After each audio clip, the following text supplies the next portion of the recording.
Bouh. J'espère que vous avez eu peur, hein. Effectivement. Si tu as envie de dormir, va te coucher. Salut à tous et bienvenue sur ma chaîne, je suis Trauma encore une fois. Et comme vous pouvez l'entendre, je suis malade. Se voit, il a une vie de merde, lui. Ouais, un glandeur. Ouais, va travailler un peu. Ferme-la, va travailler. Est-ce qu'on s'en ficherait pas tous? Oui. Avant de commencer cette vidéo, est-ce que vous connaissez cette célèbre maison? Regardez-la bien. Eh oui, vous l'avez sûrement déjà vue. Il s'agit bien de la maison des sœurs Halliwell, de la célèbre série Charmed. Pourtant, aujourd'hui, nous allons parler d'un sombre et mystérieux personnage dont la mort a mis la lumière sur les plus grandes célébrités américaines. J'ai nommé Jeffrey Epstein. Does it really horrify you? Are you a little more cautious about picking up that hitchhiker?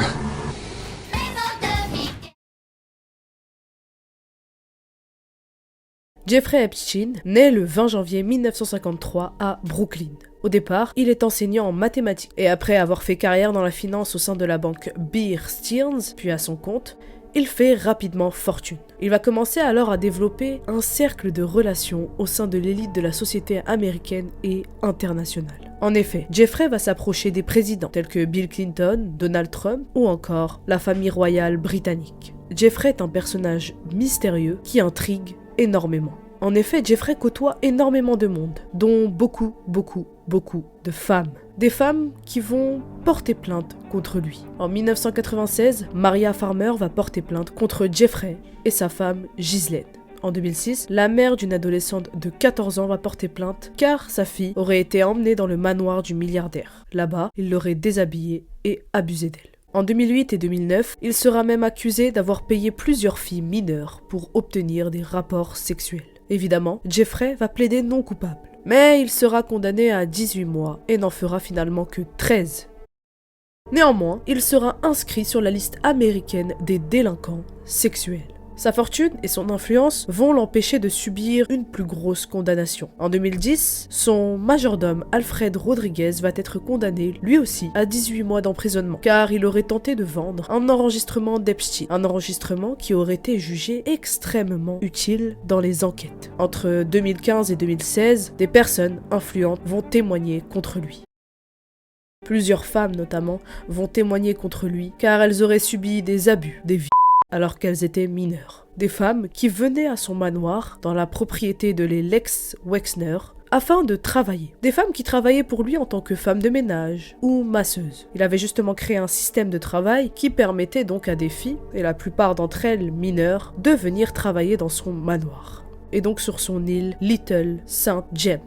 Le 6 juillet 2019, Jeffrey Epstein est finalement arrêté dans l'aéroport de Teterboro, dans le New Jersey. Il sera accusé de trafic sexuel et d'organisation de trafic sexuel, et d'ailleurs, pas seulement aux États-Unis, mais aussi en France, car des mineurs français seraient impliqués. Le procès de Jeffrey va être fixé en juin 2020, et il encourt alors une peine de 45 ans d'emprisonnement. Mais quelque chose d'étrange va se passer. Le 25 juillet 2019, Jeffrey sera retrouvé inconscient dans sa cellule avec des marques sur le cou. L'administration pénitentiaire pense alors à une tentative de suicide. Mais d'autres personnes vont émettre la théorie d'une agression notamment de la part de son codétenu. Finalement, le 10 août 2019, il est retrouvé mort, pendu, dans sa cellule, à l'âge de 66 ans. Mais récemment, l'histoire refait surface, notamment avec une liste de célébrités qui dévoilerait les personnes qui étaient présentes sur l'île de Jeffrey. 200 individus ayant des liens directs ou indirects avec Jeffrey. La plupart de ces personnes présentes sur la liste ont déjà fait l'objet d'une large couverture médiatique, bien que les documents ne fassent aucune mention de comportement illégal de leur part. Parmi les personnes présentes sur la liste, on peut retrouver notamment Michael Jackson, qui se serait rendu sur son île, ou encore le prince Andrew, qui est directement lui visé par des faits répréhensibles, Bill Clinton, Donald Trump, qui lui était une connaissance de Jeffrey, enfin Jean-Luc Brunet, un Français directeur d'agence de mannequins, et bien d'autres. Mais rien ne prouve que ces personnes ont eu un comportement illégal ou qu'elles étaient impliquées dans le trafic sexuel mené par Jeffrey. L'affaire est encore d'actualité et d'autres noms sont censés être révélés, ce qui va permettre de comprendre le mystère qui se cache derrière cette île. Merci d'avoir suivi cette petite vidéo, j'espère qu'elle vous a plu. Bien sûr que oui. J'essaye de faire de mon mieux avec une voix cassée, avec une tête malade. Ça c'est pour vous. Bref, si vous avez apprécié cette vidéo, n'hésitez pas à mettre un commentaire, un petit like, à vous abonner si c'est toujours pas fait. N'hésitez pas à me suivre sur Twitch, à rejoindre mon lien Discord, il est en description, et aussi à me suivre sur tous mes autres réseaux sociaux. Bientôt, il y aura un live, exactement le 10 février. On va bien s'amuser, on va partager des petites choses quoi, on va... Oh là là, c'est la décadence. On va s'amuser. C'est ça le mot. Aujourd'hui, je veux que le mot ce soit s'amuser. Faut peut-être arrêter de bégayer alors.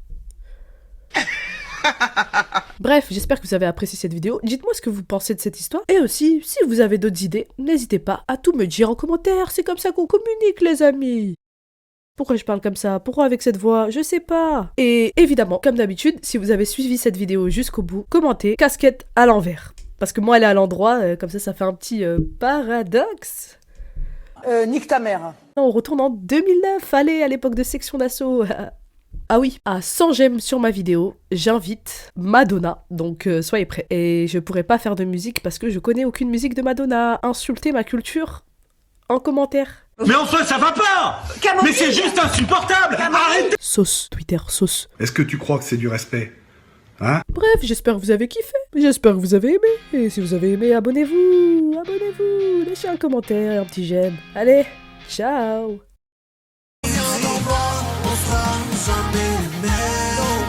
On vient d'en bas, la misère n'est pas belle. Je me pardonne pas ce soir si c'est le ciel.